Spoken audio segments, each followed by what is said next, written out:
everybody. Mr. President. So we've had very good negotiations today with Iran, getting a lot of the things that they should have given us a long time ago. We'll see how it works out, but they're very good, moving along very nicely. And they've destroyed a lot of additional targets today. The Navy's gone, the Air Force has gone, we know that. But we destroyed many targets today. It was a big day. And we are negotiating with them directly and indirectly. We have emissaries, but we also are dealing directly. And as you know, they've agreed to send 8 boats 2 days ago, and then they added another 2, so it was 10 boats. And now today they gave us as a tribute, I don't know, I can't define it exactly, but they gave us, I think out of a sign of respect, 20 boats of oil, big boats of oil, going through the Hormuz Strait.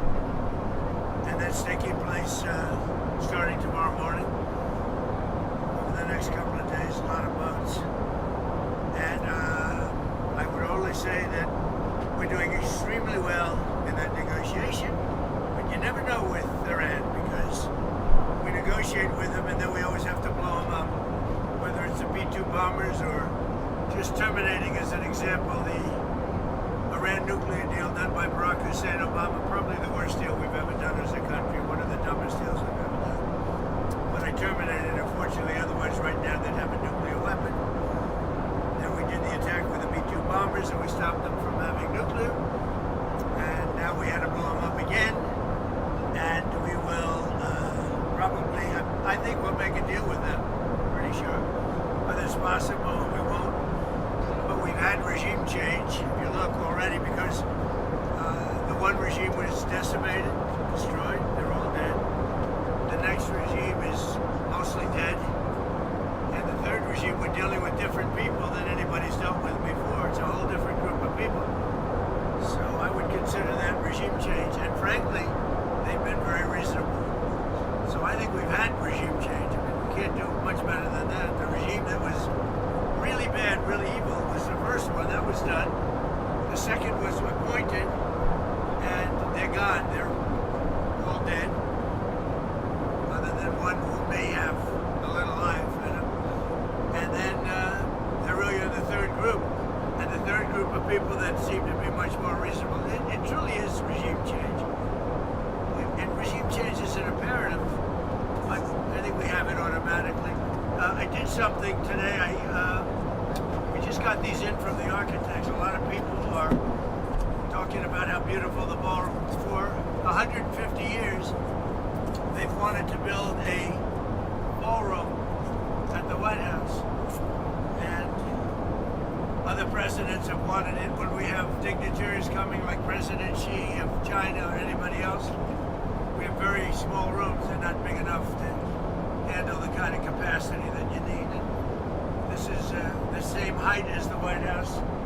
It's an incredible fitting. You see what that is, right? Nice. I'll show you. Here's another view. This is coming from right opposite the Treasury building. Beautiful Capitol. Beautiful building. One of the, I think it'll be the finest ballroom of its kind anywhere in the world. A lot of people are giving it really good reviews. Some are giving it reviews without even seeing the building, because this just came out today. These pictures were just made today. We got rid of, quite a while ago, the stairs on the south side, and it's become really beautiful. But it matches and fits the White House. It's also capable of handling the inauguration. We have all bulletproof glass. We have drone-proof roofs, ceilings, everything's drone-proof and bulletproof. And unfortunately, we're living in an age where that's a good thing. And this is the view from the Treasury, opposite the Treasury. Let me see another one of them. Here's a view from on the south with the porch, which is a porch and it's also a fire stair, basically leading down to the grounds. And that porch will be magnificent, looking in between the columns.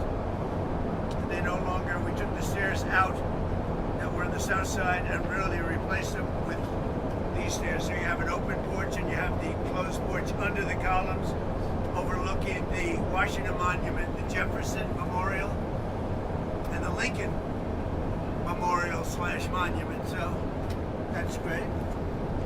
This is a view of the columns as they are going to be made. They're going to be hand carved and they're beautiful.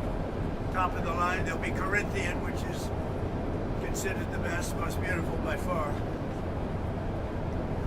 Okay? What's your timeline on this? That's it. Timeline. So we're ahead of schedule and under budget. And all of this money, all of the money paid are paid by myself and donors. It's all donors. There's not one dime of government money going into the ballroom. Now the military is building a big complex under the ballroom, which has come out recently because of a stupid lawsuit that was filed. But the military is building a massive complex under the ballroom, and that's under construction, and we're doing very well. So we're ahead of schedule. It's part of it. And the ballroom essentially becomes a shed for what's being built under the military, including from drones and including from any other thing. The glass on the windows, you see the big windows, the glass is extremely thick. It's high-grade bulletproof glass, so all of the windows are bulletproof. I think the Times wrote to you, some of the windows are fake. We have no fake windows. They talked about a stairway in the south. We don't have a stairway in the south. That was replaced a long time ago. But this is a view of it from the north, and that's, if you see it, it fits in with the White House. It's almost a twin to the White House. It's something we just wanted to pay tribute to the White House. And so that fits in beautifully. Let me just see another one. Here's another one. Wait, excuse me, wait. I thought I'd do this now because it's easier. I'm so busy that I don't have time to do this. But I'm fighting wars and other things. But this is very important because this is going to be with us for a long time, and it's going to be, I think it'll be the greatest ballroom anywhere in the world. It's the highest level. Same height, exact height, if not higher, same height as the White House, exactly the same height. And if you look, you have the White House over here, and you have this, and that's a duplicate of the wall. So it pays total homage to the White House, which is, I think, very important. Sir, Mr. President, a deal in Iran this upcoming week. Say it? Sir, could you foresee a deal in Iran this upcoming week? I do see a deal in Iran, yeah. Mr. President, Could be soon. are you considering still putting boots on the ground, and would you do that without going to Congress? I just have lots of alternatives. We have tremendous numbers of ships over there. We don't need them all because of, the power. Look, I would say we're just like we're ahead of schedule on the ballroom. In a much bigger way, we're ahead of schedule with Iran. We're weeks ahead of schedule. If you would have said that in 3 days we were going to knock out 158 ships, their entire Navy, which we did, we knocked out their entire Air Force. We knocked out most of their missiles. That's why you see missile attacks, but they're down to they're sputtering. And we have a group, it's really a new regime. It's a group of people that we've never dealt with before, that are acting very reasonable. It is truly regime change. Is committee's son still alive, sir? Is he a part of these We think he may be. Nobody's heard about him. He may be alive, but he's obviously very seriously in trouble. He's seriously wounded. You had offered that 15-point plan to Iran. Did they ever come back with Yeah, a they response? came back on the What did 15-point they plan. say? They gave us most of the points. Why wouldn't they? And you make it sound like they made some concessions. Can you identify those? Well, they're agreeing with us on the plan. I mean, we asked for 15 things, and for the most part, we're going to be asking for a couple of other things. And just to prove that they're serious, they gave us all these votes. When I talked about 4 days ago a present, I said they gave me a present, but I didn't think I was at liberty to say what it was. What it was 8 plus 2. It's 10 massive boatloads of oil. And today they gave us another present. They gave us 20 boatloads of oil. That starts being shipped tomorrow. We're having very good meetings, both directly and indirectly, and I think we're getting a lot of very important points. Sir, were you caught off guard when the Senate passed the DHS funding bill? It's a shame. They should really just go to a filibuster. They should terminate the filibuster. And will you compete? And they should vote. That's what I think. Look, I think the Senate is playing it too soft. The Republicans are wonderful people, but we're dealing with very sick individuals. The Democrats Democrats are sick. There's something wrong. They're like terrorists. And we have to protect our country. We have to protect our border. We have to protect our wall. If it was up to them, they'd open up the wall. They'd let millions of people pour into our country again. And we've all been through that. And I don't care if you're liberal or you're conservative. What we have now is we have a beautiful, closed border. We're getting murderers out of our country that Biden let in, the administration, the Democrats. We're getting the drug lords out of our country. We're bringing them back to other countries where they came from all over the world. We have great crime numbers despite the fact that they let in 25 million people. And we're focused on the bad ones. I mean, the ones that came in, we'll work on something, but we have to get the killers out. We have to get the drug dealers out. We have to get the criminally insane. We have people that are criminally insane. They are unbelievably violent people that come out of insane asylums. The Democrats want them protected. I want them out. They have to be Would you out. sign a DHS deal You without can't have a ICE? country if they're here. Would you sign a DHS deal without ICE funding in it? ICE is vital to the well-being of our country. ICE, first of all, they're great patriots, but they are physically and mentally very strong people. And they are able to protect us from the animals that have been sent in, allowed to be sent in by the Biden administration, where you have people, jails were prisons from Venezuela, from the Congo, from all over the world, from every continent. They were allowed to come into our country, totally unchecked, totally unvetted. You can't have a soft, weak, sad person deal with these. You need strong people. Now, they love our country. They're very brave. They're very strong, like some of these guys.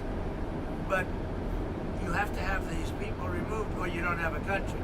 So we had the best crime numbers that we've had, murder numbers, the best in 125 years. Think of it. Since the year 1900, before my father was born by a lot, we have the best crime numbers. And we're going to keep it that way. And that's despite the fact that so many criminals were allowed into our country. So we need ICE, we need Border Patrol.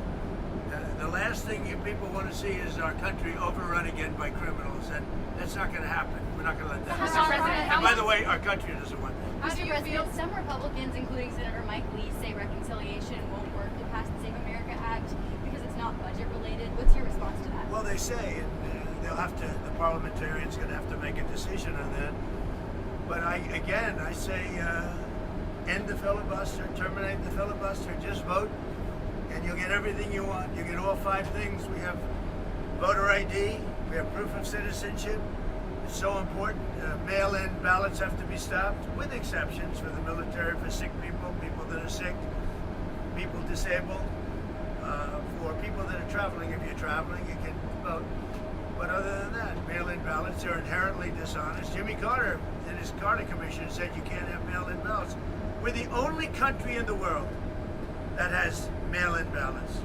We're the only country in the world that has, we have a big case coming in the Supreme Court that had to do with the babies of slaves after the Civil War.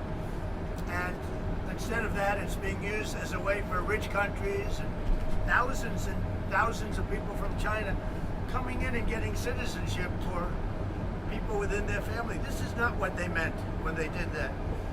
So that's a big decision coming up. But if you look at it and you look at what we've done here, we have 5 points. We don't want men playing in women's sports. The Democrats do. We don't want transgender mutilization of our children. The Democrats are just fine with it. You could do every child in America, they'd be very happy. We don't want the mutilization of our children. It's transgender, and we're not going to have it. So we want to go into those things. There are 5 points. And with the filibuster termination, you could vote them all in. The Republicans would have the vote. Mr. President, Leader Thune told me that they do not have the votes to terminate the filibuster. I know, How will you get around that's that? part of being a leader. You have to get the votes. Do you have confidence in Leader Thune? I like him so much. He's a high-quality person. And he told me the same thing. We don't have the votes. Well, he's only a couple of votes short, but that's what being a leader is. You have to get the votes. You have to get the votes. And those people will not be able to withstand the onslaught because Republicans and the country wants it. It's polling at 87% voter ID. Think of it. We're talking about Save America, and it's not Save Act, it's Save America Act, because it's Saving America. Save Act, nobody knows what it's saving. It's the Save America Act. And you have to have it. You have to have it. The Save America Act, voter ID, all of these things, proof of citizenship, it's an 87% issue with all voters, including Democrats. The only ones that don't want it are Schumer and these corrupt Democrat leaders, because it will not give them the ability to cheat in an election. Look, why wouldn't you want voter ID? There's not a reason in the world you wouldn't want it except to cheat. And if they don't cheat, their policy is so bad they'll never win another election. Mr. President, on Friday you mentioned that Cuba will be next. What did you mean by that exactly? And who will be next? Cuba. Yeah, Cuba's going to be next. Cuba's going to be. In what way? Cuba's a mess. It's a failing country, and they're going to be next. Within a short period of time, it's going to fail, and we will be there to help it out. We'll be there to help our great Cuban Americans out who were thrown out of Cuba. In many cases, their family members were mutilated and killed by Castro. No, Cuba's going to be next. Yeah. Are you considering withdrawing Casey Means for Surgeon General and nominating someone else? Well, we're looking at a lot of different things, and I don't know how she's doing in the nomination process. I'm more focused on Iran, but something like that would be possible. Mr. President, do you still have We confidence? certainly have a lot of great candidates with it. Do you still have confidence in Tulsi Gabbard, sir? Yeah, sure. Follow up I on. mean, she's a little bit different in her thought process than me, but that doesn't make somebody not available to serve. Is she on the same page I as would you? I would say that I'm very strong on the fact that I don't want Iran to have a nuclear weapon. Because if they had a nuclear weapon, they'd use it immediately. I think she's probably a little bit softer on that issue, but that's okay. Some people are. Most people aren't. Most people are saying thank you very much for doing what you did. They are decimated right now. They're going to give up nuclear weapons. They're going to give us the nuclear dust. They're going to do everything that we want to do. And you know what? They're going to go on and maybe have a great country again. But if they don't do that, they're not going to have a country. They're not even going to have a country. So she's softer on that issue, but I have other people, not too many. That's an issue that we've had great support. You saw the CNN poll where Trump with MAGA, and I think MAGA is most of the Republican Party, is 100% approval. In fact, the young gentleman that does the poll is very good, actually, because he's honest. He said, I've never seen 100% before. I'm 100% in the CNN poll, which just came out. Thank you very much, everybody. One more thing on Cuba. There's a report that the U.S. is going to let a Russian oil tanker go to Cuba. Is that true? Well, we have a tanker out there. We don't mind having somebody get a boatload because they have to survive. It So wouldn't that bother me. report is true as far as you know? Well, I would say, I told them, if a country wants to send some oil into Cuba right now, I have no problem with it. Do you worry that that helps Whether it's Russia or not, what? Do you worry that that helps Vladimir Putin, though? Doesn't help him. He loses one boatload of oil. That's all it is. It's fine. President, If he wants to do that, and if other countries want to do it, it doesn't bother me much. It's not going to have an impact. Cuba's finished. They have a bad regime. They have very bad and corrupt leadership. And whether or not they get a boat of oil, it's not going to matter. I'd prefer letting it in, whether it's Russia or anybody else, because the people need heat and cooling and all of the other things that you need. Go ahead. No, the issue of the Strait of Hormuz and Iran control of it and charging tolls. What do you think about that? Well, I have to find out if it's true. You know, they're going to do whatever they have to do. We could close that up in 2 minutes. We could close that up so fast your head would spin. Do you want to see Gulf countries that are being attacked by Iran to start to fight back? They are fighting back. Saudi Arabia is fighting back hard. Qatar is fighting back. UAE is fighting back. Kuwait's fighting back. Bahrain is fighting back. They're all fighting back. Actually, they were surprised to be hit. I was very surprised they got hit. And once they got hit, they started fighting very well. We're very strong communications with all of those countries, and they've all been fighting. They're 100% on our side. Mr. President, how long can you pay TSA workers for? How long can you pay TSA workers for from the One Big Beautiful Bill? Well, we're going to pay them for as long as we have to, and I will tell you, the ICE workers have been amazing, and that's helping people with their bags. It's very interesting. We put ICE there, and ICE got a very unfair press. They're doing an amazing job getting hardened criminals, murders. 11,888 murders were allowed to come into our country through Biden. And ICE has been amazing. Now, we said, give us a little hand during this period of time, because this is caused by Democrat terrorists. These people are sick. They don't care about our country. They don't care about people. But what it's all about really is they want to have open borders, and they want to have criminals come into our country so they get more votes, because they're losing votes fast. Look at how I did with the Hispanic population. And now I'm doing even better with the Hispanic population. And that's bad for them. They always had it. Now they don't have it anymore. These are people that want our country to fail, and the voters see that. Thank you very much. President, have a Thank you. Thank you, Mr. President.